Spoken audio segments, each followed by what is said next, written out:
Saudara-saudari umat Tuhan yang terkasih, selamat berjumpa kembali dan semoga saya menjumpai Bapak Ibu dalam keadaan sehat. Tahes. Nah, kita sudah memasuki pekan suci. Kita mengawalinya dengan Minggu Palma. Nah, bagaimana kita merenungkan makna Minggu Palma bagi kita untuk memasuki masa Paskah nanti. Nah, Bapak Ibu, saudara-saudariku yang terkasih, sejak perjamuan terakhir, Yesus sudah bicara tentang sengsaranya sudah dekat. Sejak itu, dia sudah tahu Yudas akan mengkhianatinya. Dia tahu dan sadar murid-muridnya juga akan kacau balau dan menyangkal dia. Dia tahu Petrus akan menyangkalnya bahkan sampai 3 kali. Yesus sadar dan mengetahui apa yang akan terjadi dengan dirinya. Ditangkap, diadili, dan akhirnya dibunuh. Bayangkan Bapak Ibu, bayangkan. Sebagai manusia, Allah yang menjelma menjadi manusia. Sebagai manusia, tentu ada penolakan. Yesus diam. Apa yang sudah ada di dalam matanya. Dia pasrah. Dia mempercayakan kepada Bapanya sepenuhnya. Luar biasa Bapak Ibu. Untuk itulah, melihat semua yang akan terjadi pada zaman terakhir, Yesus menampilkan penderitaannya melalui antisipasi. Dia mengantisipasinya dalam Ekaristi, perjamuan bersama murid-muridnya. Yesus mengambil roti, sesudah mengucap syukur kepada Allah, memecah-mecahkannya dan memberikannya kepada murid-muridnya. Ambillah. Ini tubuhku. Demikian juga dengan piala. Dia mengatakan hal yang sama. Ambil dan minumlah.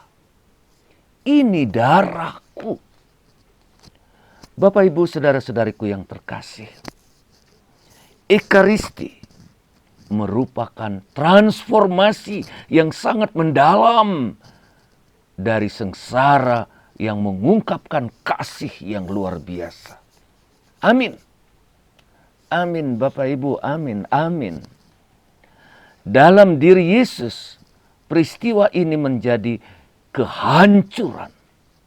Ia dijatuhi hukuman mati. Yesus berkata, inilah darahku. Darah perjanjian bagi banyak orang. Setiap kali kita merayakan Ekaristi, kita harus mengingat kembali betapa Yesus mengasihi kita dengan kasih yang tulus, kasih yang besar. Tidak ada kasih yang lebih besar daripada kasih seseorang yang memberikan hidupnya untuk sahabat-sahabatnya. Bukankah kita sahabat-sahabat Yesus? Dalam keadaan sakrat maut di Getsemani, Yesus berdoa kepada Bapanya. Hati dan tubuh manusia Yesus seperti kita. Bayangkan ketakutan, kecemasan yang mencekam. Tahu akan ditangkap, dibunuh. Ia berkata, bukan seperti yang aku mau, melainkan seperti yang kau kehendaki Bapa. Inilah model sebuah doa yang pasrah di saat-saat mengalami kesulitan. Tulus menyampaikannya. Dan penuh keyakinan Tuhan akan menolongnya. Begitu kita berada dalam situasi yang mencemaskan dan kita berdoa, Allah selamatkan kita. kita harus membiarkan kehendak Allah yang terjadi. Biarlah Allah yang memberikan solusi yang terbaik untuk kita. Selanjutnya, Bapak Ibu, pengkhianatan Yesus memberi tanda ciuman sinis dari Yudas. Penghinaan yang sangat pahit, murid sendiri yang melakukannya. Tapi Yesus membiarkan kehendak Bapa yang terjadi. Di sini terpenuhilah kitab suci. Saat pengadilan di depan Sanhedrin, bukankah ia pernah berkata tentang penghancuran bait Allah dan pembangunannya dalam 3 hari? Pada saat di pengadilan, identitas Yesus terungkap.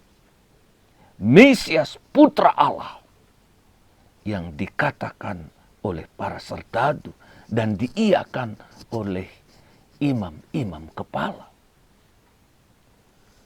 Bapak, Ibu, saudara-saudariku yang terkasih, begitu Yesus disalib, orang-orang yang lewat mencibir Yesus dengan kata-kata, "Engkau yang mengatakan hancurkan bait Allah dan 3 hari aku akan membangunnya kembali."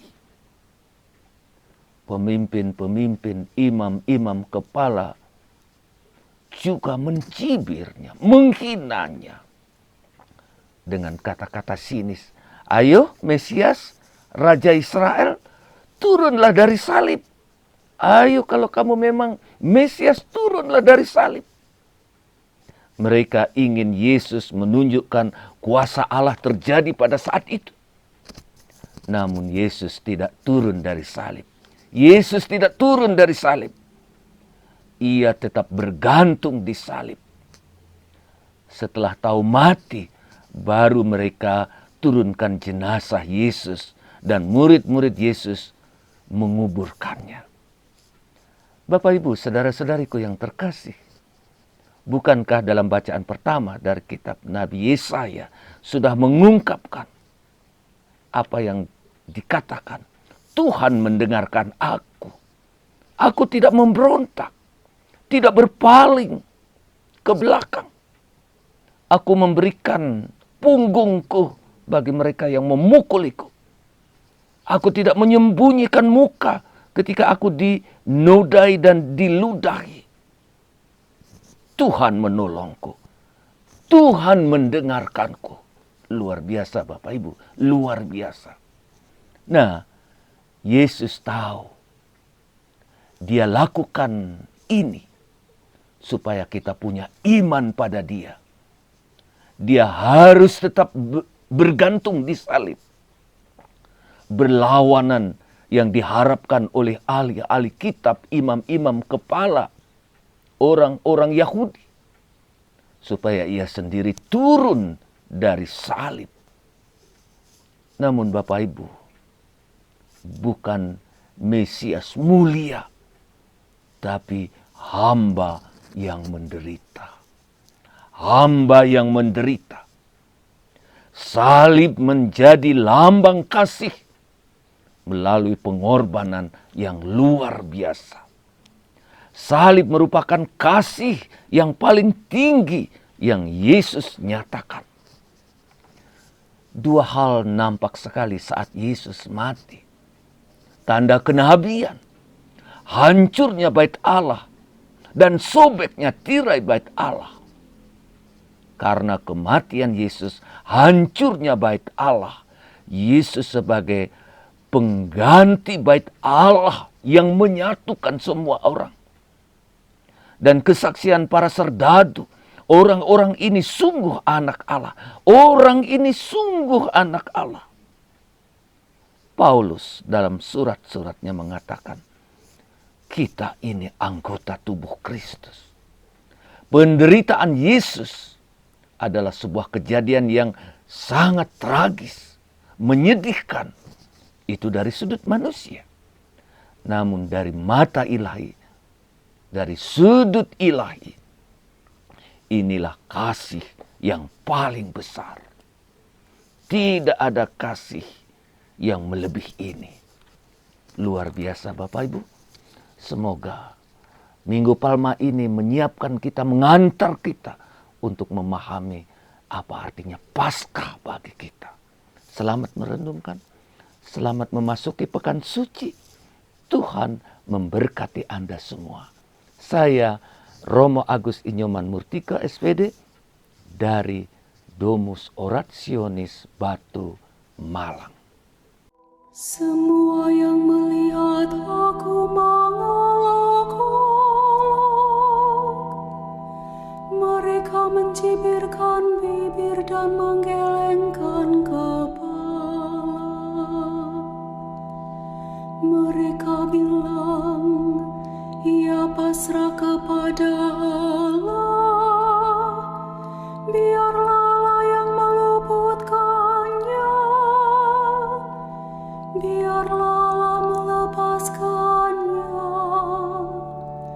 Bukankah Allah berkenan kepada